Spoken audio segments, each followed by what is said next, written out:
Hoje eu vou falar de um assunto do Japão novamente, olha ele aqui de volta, né, as bizarrices acontecem bastante por lá, né, eu vou falar de um cara que ficou lutando na Segunda Guerra Mundial por 29 anos, porque ele não fazia ideia de que ela tinha acabado. Caralho, cuzão!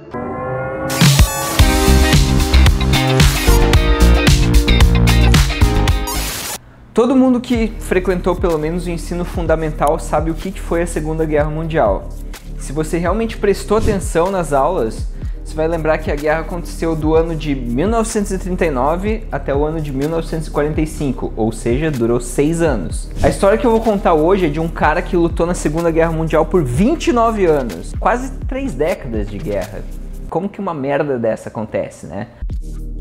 O homem em questão se chamava Hiro Onoda e era um soldado do exército imperial japonês durante a Segunda Guerra.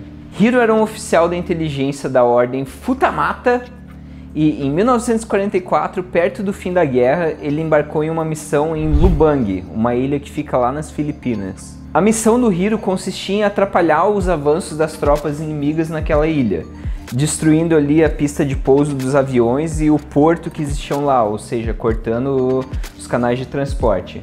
Um detalhe muito importante, as ordens dele eram de que ele não deveria, sob qualquer circunstância, se render ou tirar a sua própria vida. Ou seja, ele tinha que perdurar naquela missão. Chegando na ilha, o Hiro acabou se encontrando com uma tropa de soldados japoneses que já estavam lá. O problema é que todos esses soldados que o Hiro encontrou lá, eles tinham cargos superiores aos dele e por causa disso eles acabaram impedindo ele de concluir a missão que ele tinha chegado na ilha para fazer, que era destruir a porra toda. No fim das contas, não destruir o porto e a pista de pouso deixaram fácil para a gurizada dos States chegarem lá e tomarem conta daquele território. A galera chegou lá, guns blazing, com os aviãozinhos, barquinho, e com isso toda a tropa da qual o Hiro fazia parte acabou morrendo ou sendo capturada, com exceção dele e de outros 3 caras. O Hiro, que agora tinha sido promovido a tenente pelos colegas dele, os 3 caras sobraram, deu ordem para que esses 3 soldados tomassem as montanhas do local, porque era uma ilha com várias montanhas. Eles continuaram sobrevivendo nas montanhas, guerreando, muito depois da guerra ter acabado. O problema é que ninguém estava lá para avisar para eles que o Japão já tinha se rendido e a guerra tinha acabado. Nisso, eles acabaram se envolvendo diversas vezes em tiroteios contra a polícia do local, achando que eram soldados inimigos. E o pior é que eles chegaram a ser avisados. Em 1945, a turma do Hiro encontrou um panfleto lá avisando que a guerra acabou. Só que eles não botaram fé, achando que era trairagem ali dos aliados, era alguma propaganda fake news total para fazer eles se renderem. A lógica deles é que se a guerra tinha realmente acabado, não teria ninguém atirando neles mais. Mas né, como a gente viu, a galera da polícia, enfim.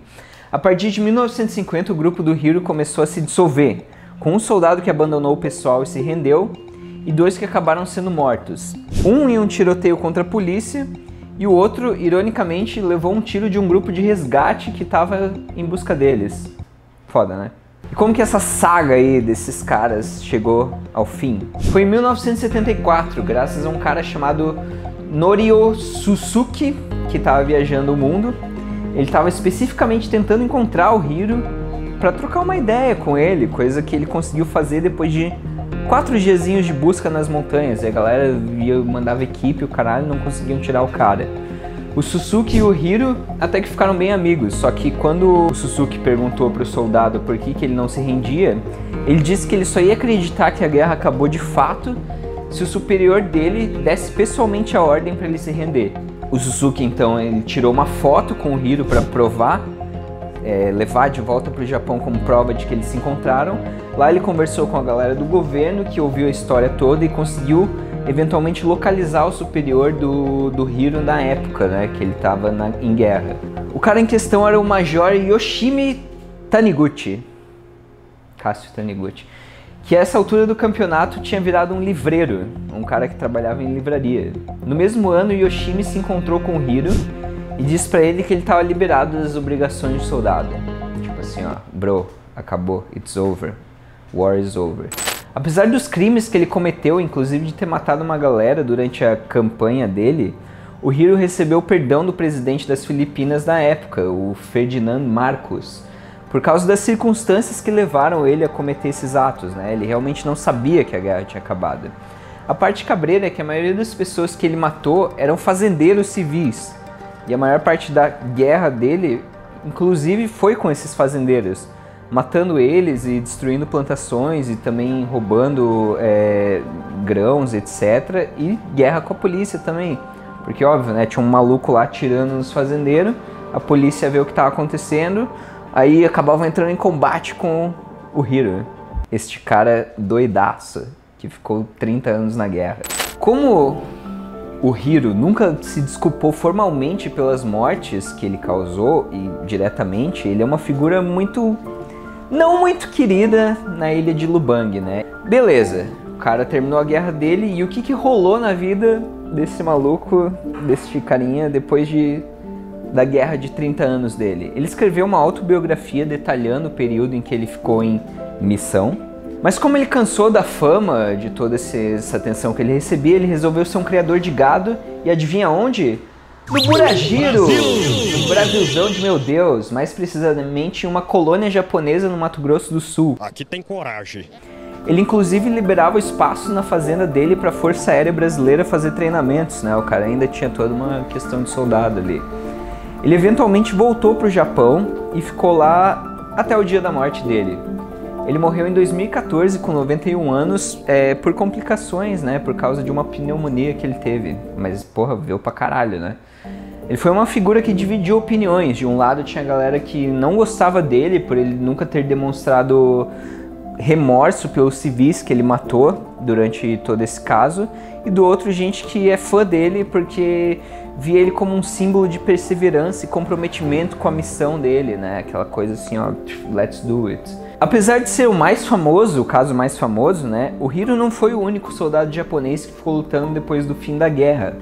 Talvez pela coisa cultural que a galera tem no Japão, com honra e cumprimento de dever, existem vários casos como o do Hiro, inclusive relatos de soldados que foram avistados até nos anos 90, ainda em missão para o exército imperial japonês. Mas não existe nenhuma prova concreta desses casos, né, é só lendas urbanas. Hoje, né, a gente acredita que nenhum soldado desse tipo que ainda está em missão da Segunda Guerra exista porque eles teriam 100 anos de idade ou mais. Mas vai saber, vale a pena tomar cuidado se você for dar um passeio aí em algum lugar onde houveram missões do exército japonês na Segunda Guerra, alguma floresta, alguma parada.